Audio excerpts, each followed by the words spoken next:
पढ़ेंगे संविधान अनुच्छेद, जो भी इम्पोर्टेंट अनुच्छेद हैं उनको पढ़ेंगे हम।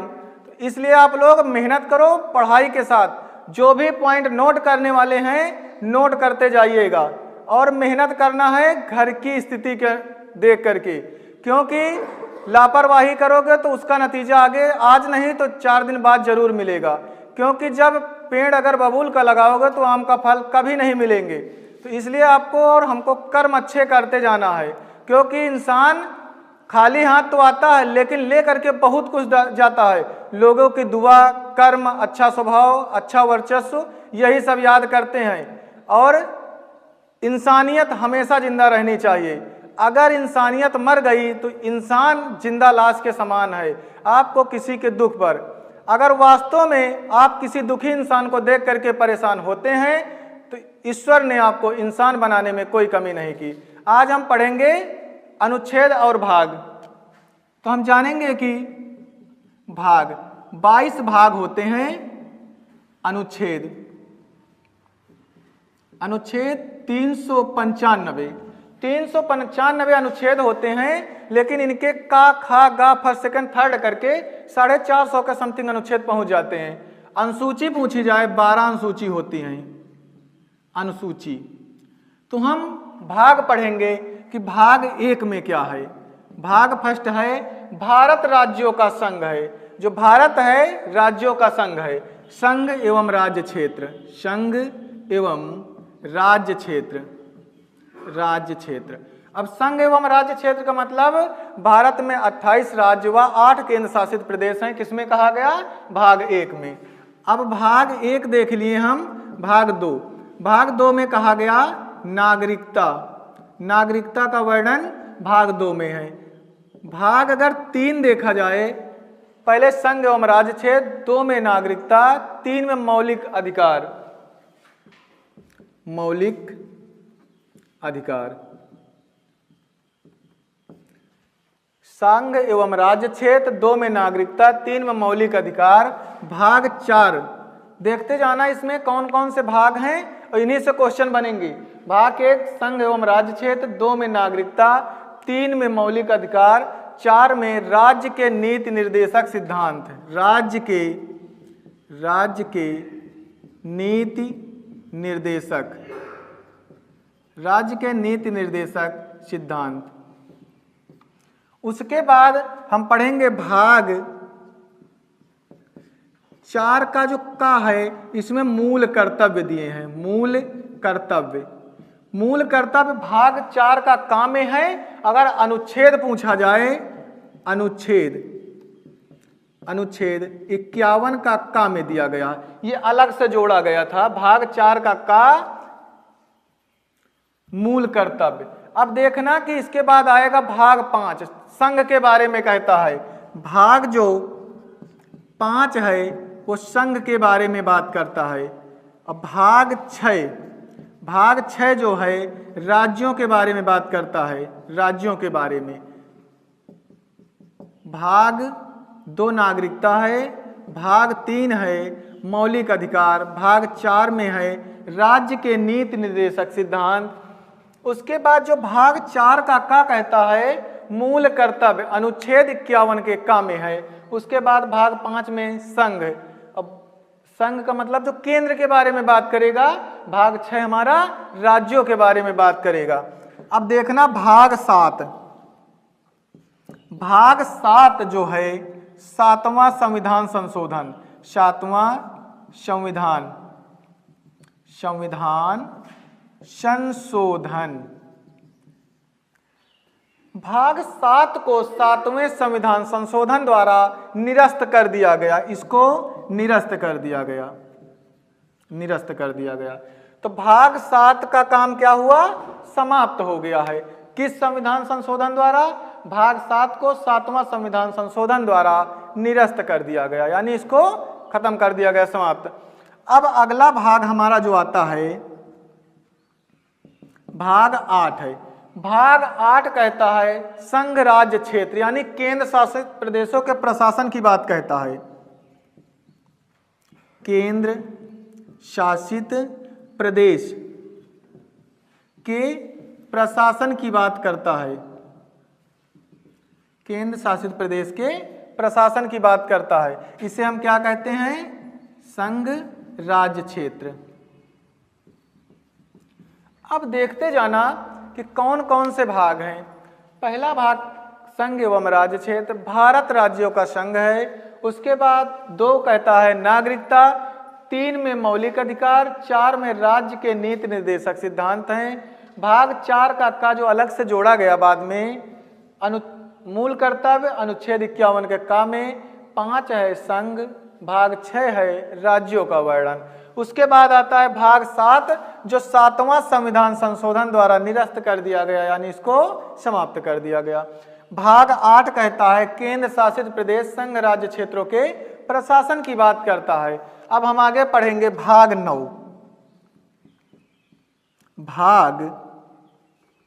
भाग 9 के बारे में हम जानेंगे। भाग 9 में है पंचायत। अब भाग 9 के साथ इसी वक्त हम देख लेंगे भाग 9 का यानी फर्स्ट पॉइंट, इसमें है नगर पालिका।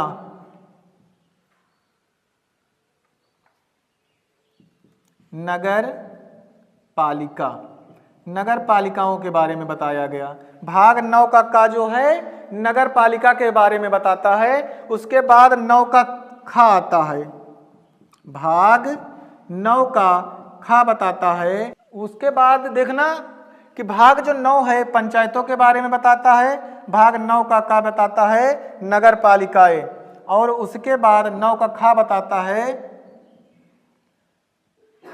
सहकारी समितियों का नाम सुना होगा आप लोगों ने, सहकारी समितियों के बारे में, सहकारी समिति के बारे में 9 का खा बताता है।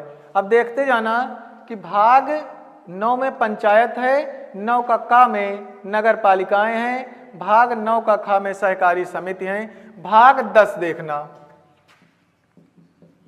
भाग 10 बताता है एससी और एसटी।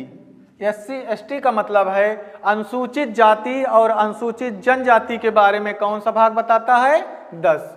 उसके बाद भाग 11 बताता है संघ एवं राज्यों के मध्य संबंध, राज्यों के बीच संबंध की बात करता है, संबंध की बात करता है। कौन सा भाग? भाग 10 कहता है अनुसूचित जाति एवं अनुसूचित जनजाति के बारे में बात करता है। भाग 11 कहता है संघ एवं राज्यों के मध्य जो संबंध है उसको बताता है। अब हम पढ़ेंगे भाग 15, क्योंकि बीच के जो भी इंपॉर्टेंट हैं वही बताएंगे। भाग 15 हमारा कहता है निर्वाचन आयोग, निर्वाचन आयोग के बारे में। अब पूछा जाए भाग 15 किसके बारे में बताता है? निर्वाचन आयोग। अब निर्वाचन आयोग से एक बात और ध्यान रखना कि निर्वाचन आयोग का अगर गठन पूछा जाए तो 25 जनवरी 1950 को निर्वाचन आयोग का गठन हुआ और 25 जनवरी को मतदाता दिवस या निर्वाचन दिवस के रूप में मनाते हैं। भाग 15 में है। अब अगर अनुच्छेद पूछा जाए कि निर्वाचन आयोग किस अनुच्छेद में है तो 324 में है। अब हम पढ़ेंगे भाग 17। भाग 17 कहता है राजभाषा। राजभाषा, राजभाषा कौन सी है? हिंदी। तो भाग 17 कहता है राजभाषा के बारे में। अब हम पढ़ेंगे इसके बाद भाग 18 में है आपात उपबंध। आपात उपबंध, आपात उपबंध। देखना आपात उपबंध क्या है। इसमें जो राष्ट्रपति शासन राष्ट्रीय आपात, राष्ट्रपति शासन वित्तीय आपात, 352, 356, 360। उसके बाद हम पढ़ेंगे भाग 20 भाग जो है हमारा ये कहता है संशोधन, संविधान संशोधन, संविधान संशोधन की बात करता है। भाग 20 जो है संविधान संशोधन के बारे में बात करता है। तो ये हमारे जो जितने इंपॉर्टेंट भाग हैं अब इसमें देखना, जैसे भाग 1 है ये संघ एवं राज्य के बारे में बात करता 1 से अनुच्छेद 4 तक कहता है। नागरिकता कहते हैं अनुच्छेद 5 से 11 तक कहता है, नागरिकता की बात करता है। मौलिक अधिकार जो हैं 12 अनुच्छेद से 35 तक की बात करता है। राज्य के नीति निर्देशक जो सिद्धांत हैं वो 36 से 51 की बात करते हैं। ऐसे करके मूल कर्तव्य बताए हैं। फिर संघ के बारे में बात होगा 52 से लेकर के 151 तक। ऐसे करके धीरे धीरे क्रम में बढ़ते जाएंगे अनुच्छेद हमारे। तो हम भाग को पढ़ लिए हैं, अब हम पढ़ेंगे जितने इंपॉर्टेंट अनुच्छेद हैं। अनुच्छेद 1, जो अनुच्छेद फर्स्ट कहता है, ये क्या कहता है? भारत राज्यों का संघ है। भारत राज्यों का संघ है। भारत राज्यों का संघ, यानी कि जो हमारे 28 राज्य हैं और 8 केंद्र शासित प्रदेश की बात करता है। कौन सा अनुच्छेद? 1। अनुच्छेद जो हमारा 2 है, ये कहता है कि नए राज्यों का प्रवेश, नए राज्यों का प्रवेश किसमें? भारत में। भारत में नए राज्यों का प्रवेश, नए राज्यों का प्रवेश, या इसको हम कह सकते हैं स्थापना भी कह सकते हैं, स्थापना। अनुच्छेद 2 के तहत संसद को नया राज्य बनाने का अधिकार होता है, नए राज्यों का प्रवेश या स्थापना। अब हम तीसरा अनुच्छेद देखेंगे, अनुच्छेद 3। अनुच्छेद 3 क्या कहता है? कहता है कि जो राज्य हैं उनके नामों में परिवर्तन करना या उनकी सीमाएं घटाने बढ़ाने का आदेश। राज्यों के नामों में, यानी नामों में परिवर्तन या सीमाएं जो होती हैं उसको घटाने बढ़ाने का अधिकार होता है। अब इसके बाद हम पढ़ेंगे अनुच्छेद 13, जो इंपॉर्टेंट है वही बताएंगे। अनुच्छेद 13 कहता है कि यदि कोई राज्य कोई नया कानून बनाता है, वो आपके मौलिक अधिकारों का हनन अगर होता है तो वैसी स्थिति में जो न्यायालय है उस कानून को शून्य करार दे देगा। यानी कि आपके मौलिक अधिकारों का संरक्षण है इसमें, मौलिक अधिकारों का संरक्षण, मौलिक अधिकार का संरक्षण। अनुच्छेद 14 कहता है विधि के समक्ष समता का अधिकार, विधि के समक्ष समता का अधिकार। अब इसका कहने का मतलब है अनुच्छेद 14 का कि सभी व्यक्तियों के लिए कानून एक समान होगा। अगला अनुच्छेद 15 हम पढ़ेंगे। 15 में कहता है लिंग, जाति, धर्म, लिंग, जाति, धर्म के आधार पर भेदभाव नहीं करेंगे, विभेद। यानी हम लिंग, जाति, धर्म के आधार पर भेदभाव नहीं करेंगे। 16 कहता है लोक नियोजन, जो नौकरियों में सबके लिए समान अवसर प्राप्त हो, लोक नियोजन,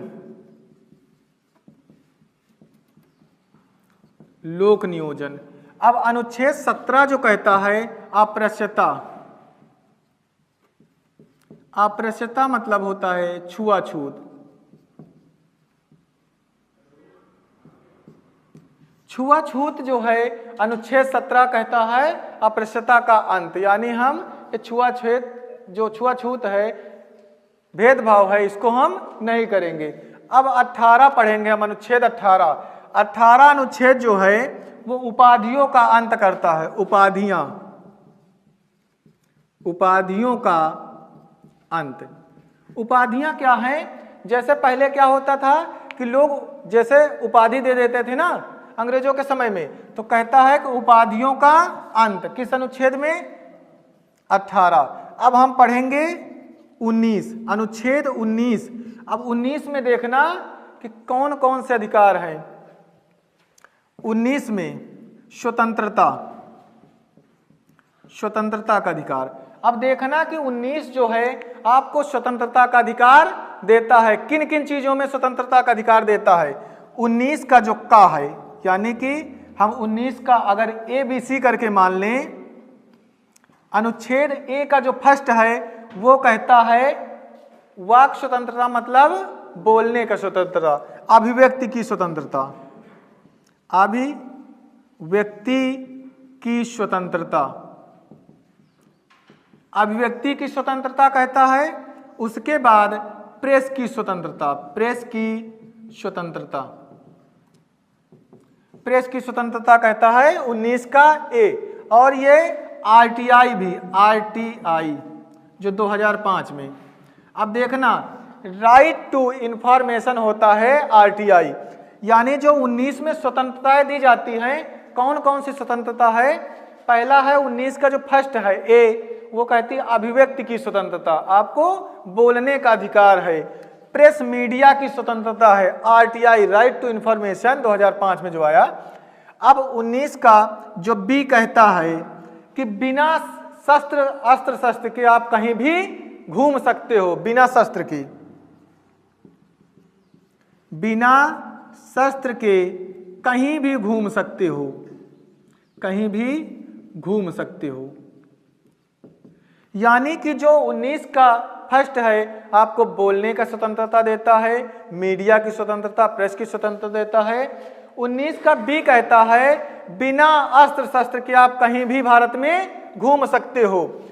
19 का जो सी है ये कहता है, अब देखना कि 19 का जो सी है वो कहता है आपको संघ बनाने की आज़ादी है, आपको संघ बनाने की आज़ादी है, संघ बना सकते हो, समूह बना सकते हो, संघ और समूह बनाने की स्वतंत्रता दी गई है। संघ और समूह बनाने की स्वतंत्रता 19 को सी में दी गई है। अब 19 का डी देखना, 19 का जो डी कहता है वो कहता है आवागमन कह सकते हैं आप, आवागमन, आवागमन आप कहीं भी कर सकते हो। पहला कहता 19 का ए अभिव्यक्ति की स्वतंत्रता, प्रेस की स्वतंत्रता, आरटीआई। 19 का बी कहता है बिना शस्त्रास्त्र के कहीं भी घूम सकते हो। सी कहता है संघ या समूह बना सकते हो आप। अनुच्छेद 19 का डी जो है वो कहता है कि आवागमन आप कर सकते हो।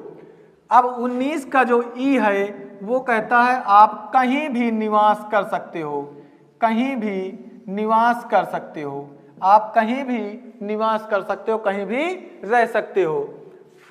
19 का जो एफ है उसको समाप्त कर दिया गया, 19 के एफ को समाप्त कर दिया गया। इसमें था संपत्ति का अधिकार, संपत्ति का अधिकार, संपत्ति का जो अधिकार है। अब देखना 19 का एफ का जो संपत्ति का अधिकार है इसको समाप्त कर दिया गया। पहले यह मौलिक अधिकार था लेकिन अब यह कानूनी अधिकार बन गया।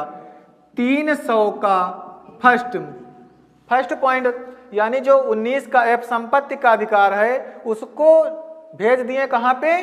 300 के का में ये हो गया आपका कानूनी अधिकार, कानूनी अधिकार हो गया। उसके बाद जो 19 का जी है वो कहता है आप व्यापार कर सकते हो, कहीं भी अच्छे से व्यापार कर सकते हो, व्यापार की आज़ादी देता है आपको 19 का जी। तो ये है 19 की स्वतंत्रताएं। अभिव्यक्ति की स्वतंत्रता, प्रेस या मीडिया की स्वतंत्रता 19 का फर्स्ट देता है। 19 का बी जो है दूसरा नंबर वो कहता है बिना अस्त्र शस्त्र के आप कहीं भी भ्रमण कर सकते हो। 19 का सी कहता है संघ या समूह बना सकते हो। 19 का डी कहता है आवागमन कहीं भी कर सकते हो। 19 का ई कहता है आप कहीं भी निवास कर सकते हो। 19 का एफ जो संपत्ति का अधिकार था उसको हटा करके 300 का में कर दिया, कानूनी अधिकार हो गया। पहले कौन सा अधिकार था? मौलिक अधिकार था। अब 19 का जी व्यापार कर सकते हो, कोई रोजगार कर सकते हो, कोई रोजगार कर सकते हो, रोजगार कर सकते हो। अब इसके बाद आता है अनुच्छेद 20। अनुच्छेद 20 कहता है दोष सिद्धि, दोष सिद्धि, दोष सिद्धि। अब देखना अपराध आप कोई भी किए हो, दोष सिद्धि का मतलब है कि जब तक वह प्रूफ नहीं हो जाता, आपका अगर एक बार आप अपराध किए हो तो सजा एक अपराध के लिए एक ही बार मिलेगी, ना कि बार बार। आप अपने मन का वकील कर सकते हो और अपने आप जो भी, देखो जब तक आप दोष सिद्धि नहीं हो जाता तब तक आपको सजा नहीं दी जाएगी, और एक बार अपराध के लिए सिर्फ एक बार सजा मिलेगी। एक अपराध के लिए एक बार सजा, एक बार सजा। अब देखना, मान लो कोई व्यक्ति 2020 में कोई अपराध कर दिया, ठीक, 2020 में कोई व्यक्ति अपराध कर दिया और अपराध का सिद्ध करते करते आ गया 2035, मान लो कि 2035, तब इसकी सजा थी 2 वर्ष। जब अपराध किया था तब 2 वर्ष की सजा थी, और 35 में बढ़ करके 10 वर्ष सजा हो गई, तो इसको 10 वर्ष की सजा नहीं मिलेगी। जब अपराध करोगे तभी की सजा मिलेगी, और आपका कोई आप पर दबाव नहीं बना सकता कि ये बयान दीजिए। जो आपकी मर्जी हो अपने मन से अपना वकील कर सकते हो, बयान दे सकते हो। ये किसमें है? अनुच्छेद 20 में। एक बार अपराध के लिए एक ही बार सजा मिलेगी। अब अपना देखना अनुच्छेद अगला आएगा, अनुच्छेद 21। अनुच्छेद 21 कहता है प्राण एवं दैहिक स्वतंत्रता, जीवन जीने का अधिकार कौन सा अनुच्छेद देता है? 21, प्राण एवं दैहिक, जीवन जीने का अधिकार, जीवन जीने का अधिकार। कैसी भी कंडीशन आ जाए लेकिन ये अनुच्छेद आपका कभी नहीं समाप्त हो सकता। चाहे राष्ट्रपति शासन लागू हो, राष्ट्रीय आपात, वित्तीय आपात, कुछ भी होगा, आपको जीवन जीने का अधिकार कोई नहीं छीन सकता है। अब 21 का देखना, अनुच्छेद 21 का इसमें कहा गया है 6 से 14 वर्ष के जो बच्चे होंगे उनके लिए निःशुल्क शिक्षा। 6 से 14 वर्ष के बच्चों को निःशुल्क शिक्षा, ये इनका मौलिक अधिकार है। 6 का काम है, इनके माता पिता 6 से 14 वर्ष के बच्चों को शिक्षा देने का अधिकार किसको है? 21 का अनुच्छेद में कहा गया। अनुच्छेद अगला 22 आता है, अनुच्छेद 22। अनुच्छेद 22 कहता है कुछ दशाओं में गिरफ्तारी निषेध है। कुछ दशाओं में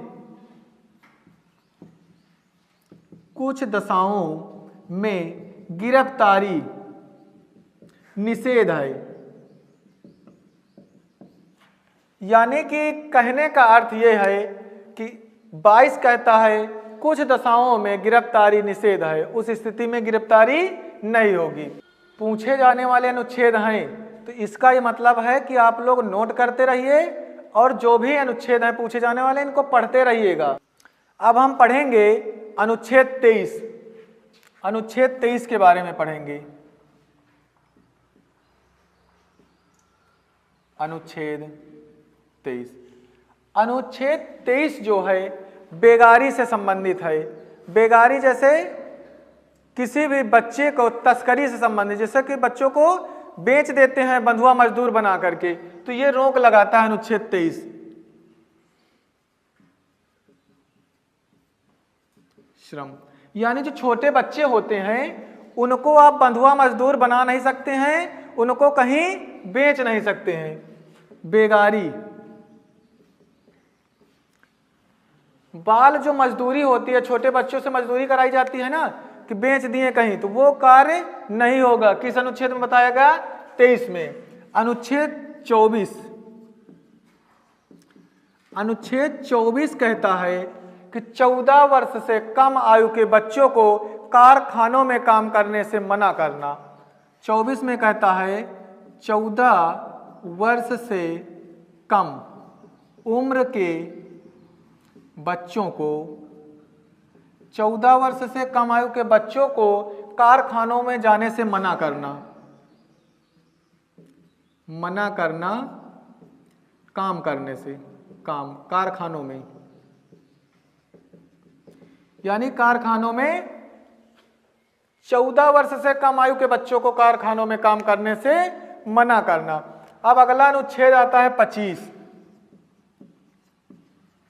अनुच्छेद 25 ये आपको धार्मिक स्वतंत्रता देता है। धार्मिक स्वतंत्रता, धार्मिक स्वतंत्रता किस अनुच्छेद में है? 25 में। 25 से 28 तक के जो अनुच्छेद हैं उसमें आपको धर्म के बारे में बताया गया, धार्मिक स्वतंत्रता। अब हम पढ़ेंगे अनुच्छेद 29। अनुच्छेद 29 को पढ़ेंगे, अल्पसंख्यक के हितों का वर्ग।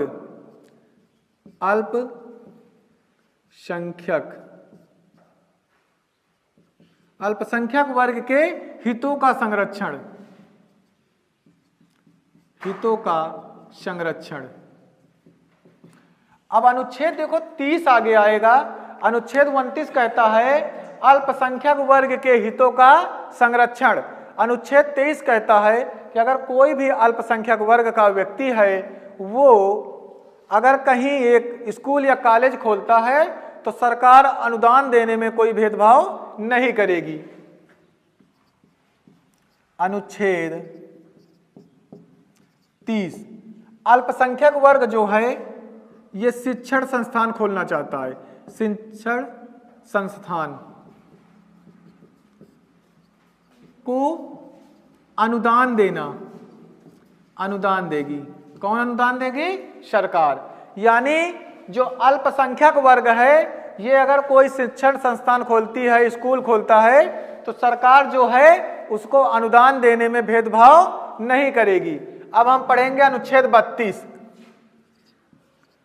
अनुच्छेद 32 कहता है, अब देखो पहले 23 में बलात्श्रम है यानी बाल मजदूरी है, नहीं करा सकते आप। 14 वर्ष, अनुच्छेद 24 में कहा है 14 वर्ष से कम आयु के बच्चों को कारखानों में काम करने से मना करना। 25 से 28 तक धार्मिक स्वतंत्रता देता है आप, धर्म की स्वतंत्रता।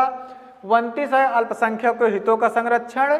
उसके बाद 30 है शिक्षण संस्थान को अनुदान देगी। उसके बाद 32, अब अनुच्छेद 32 संवैधानिक उपचारों की बात करता है। संवैधानिक उपचारों का अंत, जिसको भीमराव अम्बेडकर जी ने हृदय और आत्मा बताया। संवैधानिक उपचारों का अंत, संवैधानिक उपचारों का, इसको भीमराव अम्बेडकर जी ने, डॉक्टर भीमराव रामजी अम्बेडकर, आत्मा और हृदय बताया।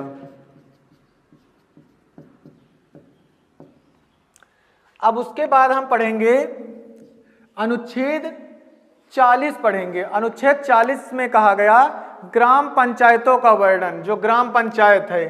अनुच्छेद 40 कहता है ग्राम पंचायत, ग्राम पंचायत के बारे में बताता है 40।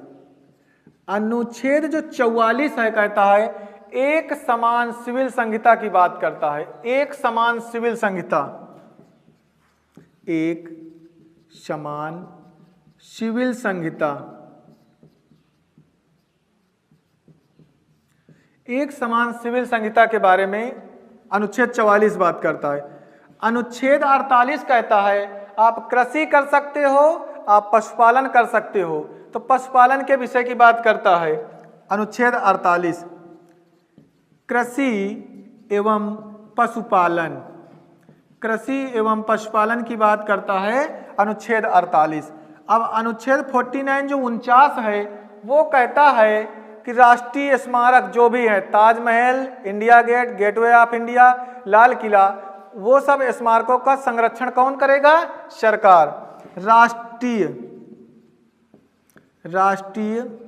स्मारक, स्मारकों का संरक्षण है, ये किसकी जिम्मेदारी होती है? सरकार की। जितने भी स्मारक है, राष्ट्रीय स्मारकों का संरक्षण अनुच्छेद 49 में है। अनुच्छेद 50 कहता है कार्यपालिका न्यायपालिका, कार्यपालिका। अनुच्छेद 50 कार्यपालिका न्यायपालिका जो भी है ये किसमें है? अनुच्छेद 50 में। अब 51 पढ़ना, अनुच्छेद 51। अनुच्छेद जो 51 है वो बात करता है अंतर्राष्ट्रीय सुरक्षा के बारे में। अंतर्राष्ट्रीय सुरक्षा, अंतर्राष्ट्रीय सुरक्षा, अंतर्राष्ट्रीय सुरक्षा के बारे में अनुच्छेद 51 कहता है। और 51 का बता ही दिए थे कि 51 का क्या कहा, मूल कर्तव्य, मूल कर्तव्य। अब उसके बाद आता है अनुच्छेद 52 राष्ट्रपति। अनुच्छेद 52 कहता है भारत में राष्ट्रपति होगा। संवैधानिक पद जो है सबसे बड़ा किसका होता है, राष्ट्रपति जी का होता है। तो 52 कहता है राष्ट्रपति। राष्ट्रपति के बारे में अनुच्छेद 52 कहता है कि राष्ट्रपति का वर्णन है। अनुच्छेद 53, अनुच्छेद 53 कि संघ की कार्यपालिका का प्रमुख होता है। संघ की कार्यपालिका का प्रमुख होता है राष्ट्रपति। उसके बाद राष्ट्रपति शपथ किस अनुच्छेद में लेगा, तो अनुच्छेद 60 में राष्ट्रपति शपथ लेगा। अनुच्छेद 60 राष्ट्रपति की शपथ है, राष्ट्रपति की शपथ। राष्ट्रपति की शपथ का वर्णन है अनुच्छेद 60 में। अनुच्छेद 61 देखना, महाभियोग, महाभियोग। उसके बाद 63 अनुच्छेद कहता है उपराष्ट्रपति। उपराष्ट्रपति का वर्णन है अनुच्छेद 63 में। अनुच्छेद 64 कहता है उपराष्ट्रपति राज्यसभा का पदेन सभापति होता है, पदेन सभापति होता है। जो उपराष्ट्रपति है उसका वर्णन अनुच्छेद 63 में है। जो उपराष्ट्रपति पदेन सभापति होता है, राज्यसभा का पदेन सभापति होता है, वो किस अनुच्छेद में है, 64 में है। अब राष्ट्रपति को जो क्षमा दान की शक्ति मिलती है, अनुच्छेद 72 कहता है कि राष्ट्रपति को क्षमा दान की शक्ति प्राप्त होती है। राष्ट्रपति को क्षमा दान की शक्ति, ये किसी की सजा को माफ कर सकता है, यहां तक कि फांसी की सजा अगर हो गई हो तो उस राष्ट्रपति के पास ये पावर होता है कि ये फांसी की सजा को माफ कर सकता है। अनुच्छेद जो 74 है वो कहता है मंत्रिपरिषद। मंत्रिपरिषद की बात अनुच्छेद 74 करता है। 75 में प्रधानमंत्री के बारे में बात करेंगे, प्रधानमंत्री के बारे में अनुच्छेद 75। उसके बाद 76 अनुच्छेद आता है महान्यायवादी, महान्यायवादी। महान्यायवादी का वर्णन है अनुच्छेद 76 में। उसके बाद अब हम पढ़ेंगे संसद। 79 में संसद का वर्णन है, संसद का वर्णन। 80 अनुच्छेद जो 80 कहता है ये है राज्यसभा। राज्यसभा अनुच्छेद 80 में। और 81 अनुच्छेद कहता है लोकसभा। लोकसभा 81 में है। उसके बाद देखना 79 जो 79 है वो संसद के बारे में वर्णन करता है। 80 हमारा राज्यसभा के बारे में बात करता है। अनुच्छेद 81 है लोकसभा के बारे में बात करता है। अब अनुच्छेद 85 पढ़ेंगे। अनुच्छेद 85 राष्ट्रपति लोकसभा को भंग करने की क्षमता किसमें होती है, राष्ट्रपति लोकसभा को भंग कर सकता है, लोकसभा को भंग कर सकता है मंत्रिपरिषद की सलाह पर। अनुच्छेद 85 कहता है।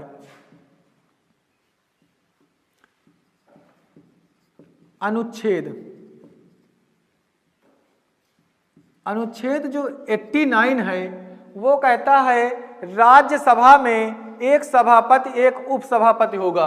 राज्यसभा में सभापति व उपसभापति।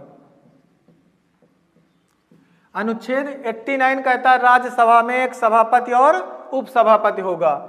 अनुच्छेद 93 यानी 93 जो है ये कहता है लोकसभा में एक अध्यक्ष होगा एक उपाध्यक्ष होगा।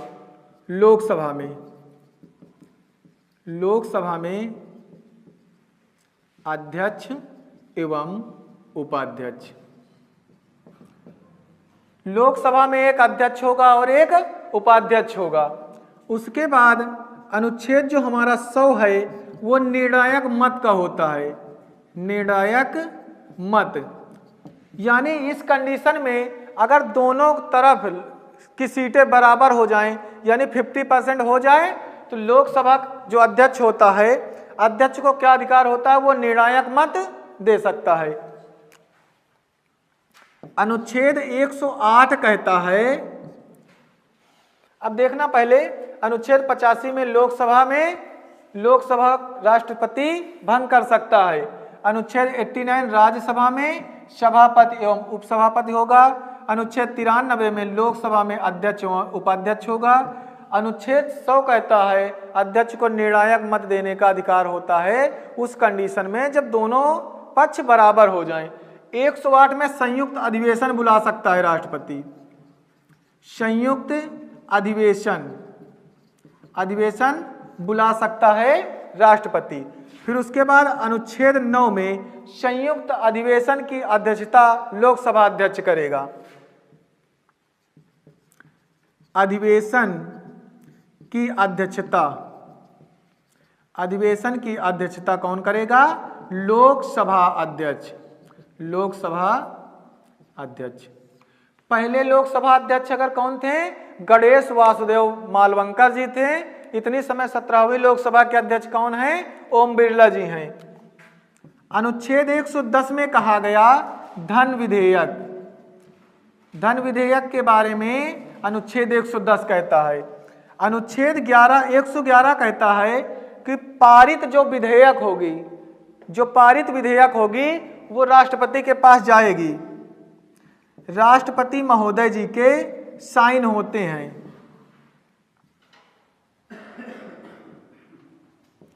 हस्ताक्षर यानी कि जो धन विधेयक या वित्त विधेयक है, पारित विधेयक अनुच्छेद 111 के तहत राष्ट्रपति हस्ताक्षर करेगा। अनुच्छेद 112 बजट की बात करता है। अनुच्छेद 112 बजट की बात करता है। अनुच्छेद 112 में बजट, जिसे हम चमड़े के थैले के नाम से जानते हैं। इसमें अनुच्छेद 123 में कहा गया राष्ट्रपति अध्यादेश जारी कर सकता है। राष्ट्रपति अध्यादेश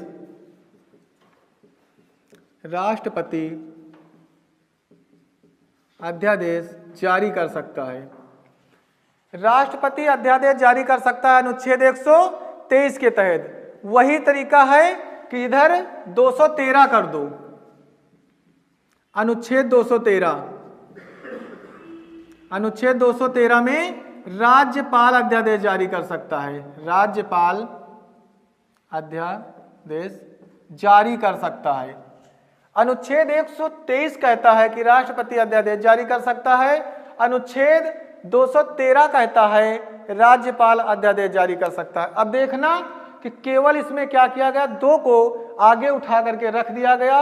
123 होगा तो राष्ट्रपति अध्यादेश जारी करेगा, अनुच्छेद 213 होगा तो राज्यपाल अध्यादेश जारी करेगा। अब अनुच्छेद 124 पढ़ेंगे। अनुच्छेद 124 कहता है सुप्रीम कोर्ट के बारे में बात करता है। सर्वोच्च न्यायालय देखना, सर्वोच्च न्यायालय किस अनुच्छेद में है? 124 में। यही तो आगे उठा करके रख दो, 214 कर दो। अनुच्छेद 214 में उच्च न्यायालय की बात करता है अनुच्छेद 214। जैसे 123 में राष्ट्रपति अध्यादेश जारी करता है, वैसे राज्य में 213 राज्यपाल अध्यादेश जारी करता है। 124 में सर्वोच्च न्यायालय, 214 में उच्च न्यायालय। सर्वोच्च न्यायालय को हम उच्चतम न्यायालय भी कहते हैं, जिसे हम सुप्रीम कोर्ट के नाम से जानते हैं। अनुच्छेद 137 कहता है कि जो सुप्रीम कोर्ट है उसको पुनर्विचार की शक्ति प्राप्त होती है।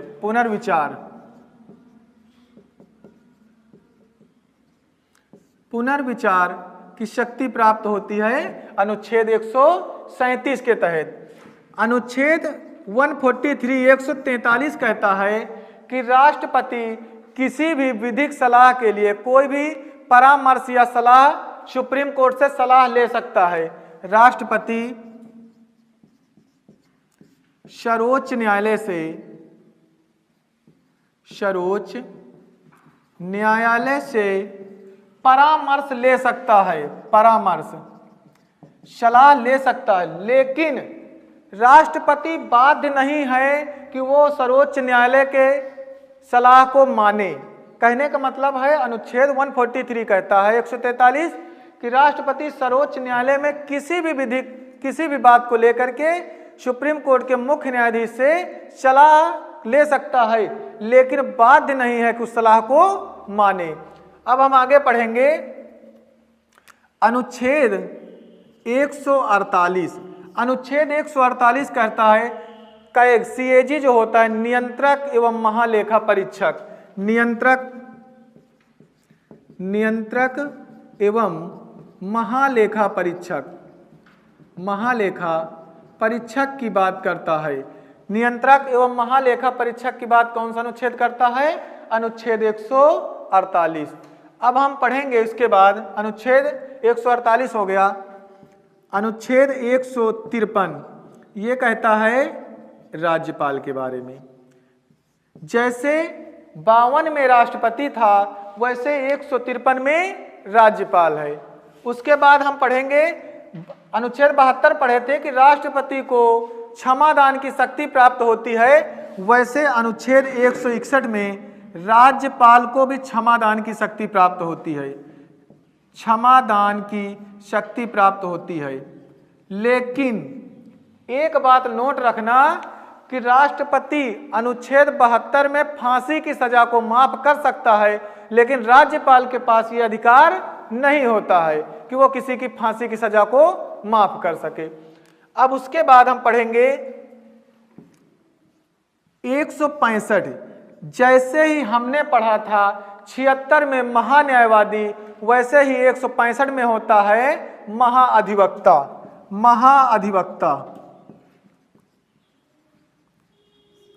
महाधिवक्ता की नियुक्ति किस अनुच्छेद के तहत?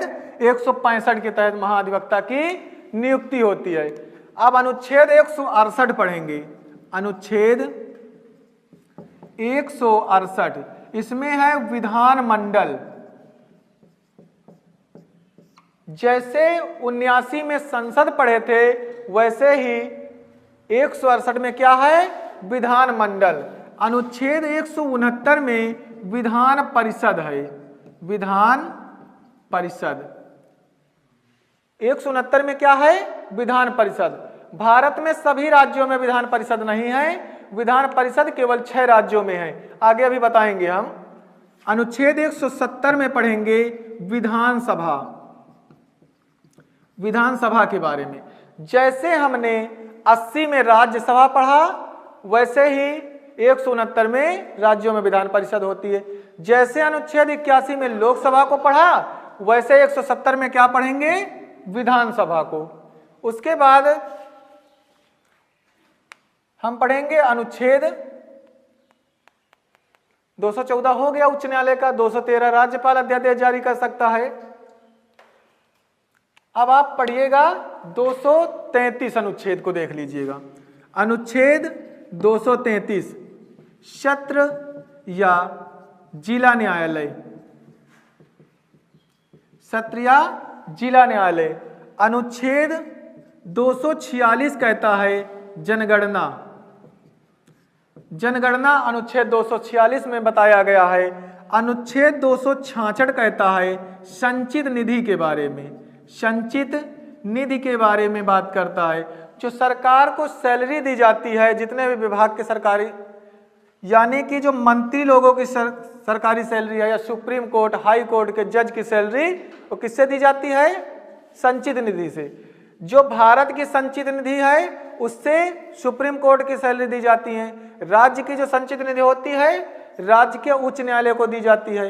लेकिन जो पेंशन देगी वो राज्य के कर्मचारी हों, यानी कि राज्य के जो हाई कोर्ट के न्यायालय के जो जज होंगे या सुप्रीम कोर्ट के, उनको सबको पेंशन कहां से मिलेगी? भारत की संचित निधि से मिलेगी। 267 अनुच्छेद कहता है आकस्मिक निधि, आकस्मिक निधि के बारे में कहता है। उसके बाद हम पढ़ेंगे अनुच्छेद 324 भी बताए थे, निर्वाचन आयोग भाग 15 324 अनुच्छेद कहता है निर्वाचन आयोग के बारे में, निर्वाचन आयोग के बारे में। अनुच्छेद 343 कहता है राजभाषा, राजभाषा के बारे में बात करता है, हिंदी राजभाषा। 324 कहता है निर्वाचन आयोग, 343 कहता है राजभाषा। अब देखना कि 300 के अनुच्छेद और देख लेना। अनुच्छेद जो 312 है इसमें अखिल भारतीय सेवाएं हैं, अखिल भारतीय सेवाएं हैं। अनुच्छेद 315 कहता है संघ लोक सेवा आयोग, संघ लोक सेवा आयोग, यूपीएससी जो पढ़ते हो, संघ लोक सेवा आयोग अनुच्छेद 315 में। 324 निर्वाचन आयोग, 343 राजभाषा हिंदी। अब जो भाग 18 बताया गया था आपात उपबंध, तो उसमें 3 अनुच्छेद बहुत इंपॉर्टेंट हैं, 352, 356, 360, नोट कर लीजिए।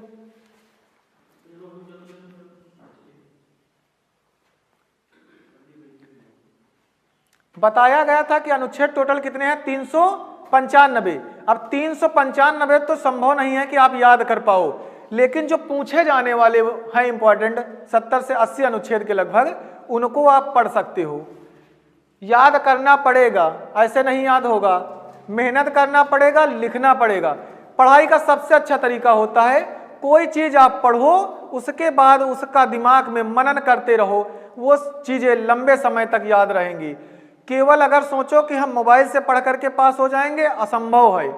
आपको कॉपी किताब लेना पड़ेगा, किसी भी किताब को। यूट्यूब जो होता है एक सहारा होता है, गूगल अथाह सागर है, उससे आपको कोई डाउट है वो निकाल सकते हो, गूगल से लिख सकते हो, लेकिन आपको कॉपी किताब पेन उठाना पड़ेगा। बिना कॉपी किताब पेन के कुछ होने वाला नहीं है।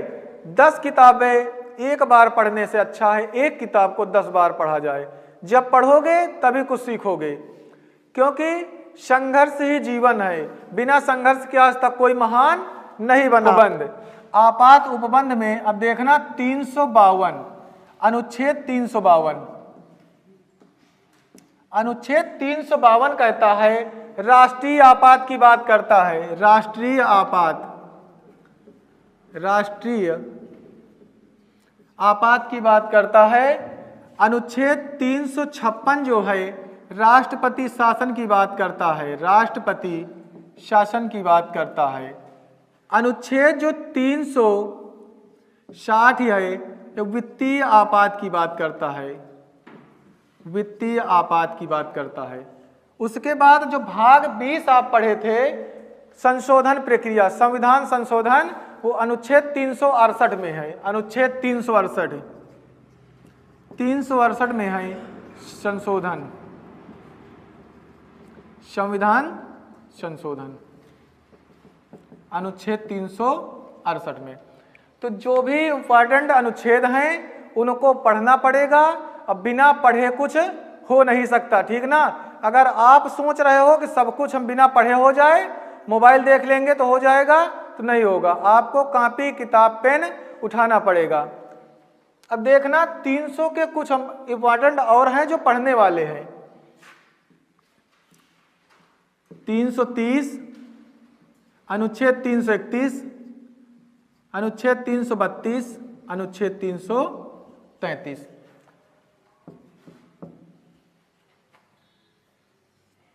ये अनुच्छेद हैं। अभी हम लोकसभा, राज्यसभा, संसद के जब भाग पढ़ाएंगे और विधानमंडल के जब भाग पढ़ाएंगे तो इन अनुच्छेदों का वर्णन उसी वक्त कर देंगे। थोड़ा सा देख लीजिए, इसमें क्या है, लोकसभा में एससी और एसटी का प्रावधान है। लोकसभा में एससी और एसटी का प्रावधान किस अनुच्छेद में है? 330 में है। 331 कहता है एग्लो इंडियन, एग्लो इंडियन, जिसका अनुच्छेद 331 को समाप्त कर दिया गया है। एग्लो इंडियन क्या होते हैं? जैसे उनकी मां मान लो कि भारतीय मूल के हों, पिताजी अंग्रेज मूल के निवासी हों, वैसे लोगों को क्या कहा जाएगा? एग्लो इंडियन। तो ये एग्लो इंडियन किसमें है? लोकसभा में 2 एग्लो इंडियन का वर्णन था। उसके बाद 332 कहता है कि जो राज्य की विधानसभा है, विधानसभा में एग्लो, देखो 330 कहता है लोकसभा में SC ST का प्रावधान, अनुच्छेद 331 कहता है लोकसभा में 2 एग्लो इंडियन का वर्णन, अनुच्छेद 332 कहता है कि राज्य की जो विधानसभा है उसमें SC ST का प्रावधान, SC और ST के लिए जो आरक्षण मिलता है। 330 लोकसभा में SC ST, 332 राज्य की विधानसभाओं में SC ST।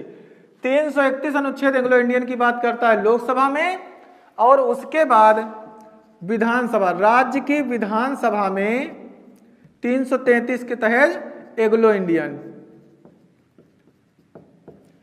अभी जब हम विधान मंडल पढ़ेंगे, संसद पढ़ेंगे, तो उसमें इसको हम दोहरा देंगे। अब हम इसी में पढ़ लेंगे लोक लेखा समिति और प्राक्कलन समिति। लोक लेखा समिति, लोक लेखा समिति पढ़ेंगे और प्राक्कलन समिति।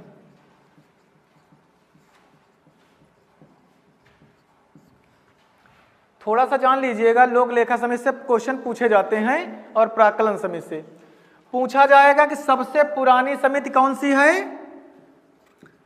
तो लोक लेखा समिति। इसकी स्थापना जो हुई 1921 में हुई। लोक लेखा समिति की स्थापना कब हुई? 1921 में। प्राक्कलन समिति की स्थापना 1950 में हुई। लोक लेखा समिति में जो सदस्यों की संख्या होती है, सदस्य होते हैं, वो होते हैं 22 सदस्य। 15 जो सदस्य होते हैं, 15 और 7, ये 15 सदस्य होते हैं लोकसभा से, 7 सदस्य होते हैं राज्यसभा से। देखते जाना क्वेश्चन कहां से बन सकता है कि सबसे पुरानी समिति कौन सी है? तो लोक लेखा समिति कब स्थापना हुई? 1921 में। 1921 में, और सदस्यों की संख्या कितनी है? 22। लोक लेखा समिति का अगर कार्यकाल पूछ लिया जाए, लोक लेखा समिति का कार्यकाल, तो कार्यकाल 1 वर्ष के लिए होता है। हमेशा एक चीज नोट कर लेना कि जो लोक लेखा समिति होती है, इसके अध्यक्ष की जो नियुक्ति होती है, हमेशा विपक्ष का नेता होगा, हमेशा विपक्ष का। इसका जो अध्यक्ष होगा विपक्ष का नेता बनेगा। विपक्ष का नेता क्यों बनाया जाता? विपक्ष का नेता बनाने का मतलब यह है, जो सरकार का खर्च होता है, कहां कहां पर सरकार जो खर्च की है, उसकी जांच करने के लिए कौन सी समिति बनाई जाती है? लोक लेखा समिति।